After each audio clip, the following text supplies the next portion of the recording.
മാസത്തിൽ dry day വെച്ചിട്ടുണ്ട്. കാരണം ഡ്രൈ ഡേയിൽ മദ്യവിൽപ്പന പാടില്ല, ഒരു ദിവസമെങ്കിലും അങ്ങനെ ഒരു ലഹരി വിരുദ്ധം എന്ന രീതിയിൽ. പക്ഷേ പത്തനംതിട്ടയിൽ ഡ്രൈ ഡേയിലും മദ്യവിൽപ്പന എന്ന വാർത്ത വരുന്നുണ്ട്. അമല ബാറിൽ മദ്യം വിൽക്കുന്നതിന്റെ ദൃശ്യങ്ങൾ 24 ലഭിച്ചു.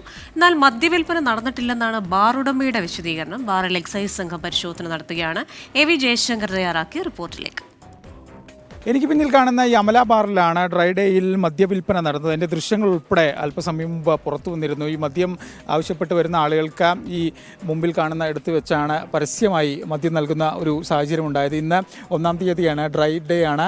സർക്കാർ നിർദ്ദേശമനുസരിച്ച്, നിയമങ്ങളനുസരിച്ച് ഇന്ന് മദ്യവിൽപ്പന പാടില്ല എന്നാണ് നിയമം. അത് ലംഘിച്ചുകൊണ്ടാണ് ഈ പത്തനംതിട്ടയിലെ അമല ബാറിൽ ഇത്തരത്തിൽ മദ്യവിൽപ്പന നടന്നിരിക്കുന്നത്. എന്തായാലും ബാറിൽ പോലീസും എക്സൈസും ഉൾപ്പെടെയുള്ള ആളുകളെത്തി നിലവിൽ പരിശോധന നടത്തുക. ഈ മദ്യവിൽപ്പന നടന്നു എന്നത് ദൃശ്യങ്ങളിൽ നിന്ന് തന്നെ വ്യക്തമാണ്. ആ ഒരു സാഹചര്യത്തിൽ സാങ്കേതികമായി ഇവിടെയുള്ള സ്റ്റോക്ക് ഉൾപ്പെടെയുള്ള കാര്യങ്ങളാണ് നിലവിൽ എക്സൈസ് സംഘം പരിശോധിക്കുന്നത്. എന്തായാലും വളരെ ഗുരുതരമായ ലഹരിക്കെതിരെയൊക്കെ വലിയ ക്യാമ്പയിൻ നടക്കുമ്പോൾ സർക്കാർ തന്നെ കൊണ്ടുവന്ന ഈ ഡ്രൈ ഡേയിൽ മദ്യം പാടില്ല എന്ന ഒരു നിയമം അതിവിടെ പരസ്യമായി തന്നെ ലംഘിക്കപ്പെട്ടിരിക്കുകയാണ്. എന്തായാലും സംഭവത്തിൽ കൃത്യമായി നിയമ നടപടി ഉണ്ടാകുന്നു. എക്സൈസും പോലീസും നിലവിൽ ബാറിനുള്ളിൽ പരിശോധന നടത്തുകയാണ്. ക്യാമറമാൻ സഞ്ജയ് ഇക്ബാലിനൊപ്പം AV ജയശങ്കർ, 24 പത്തനംതിട്ട.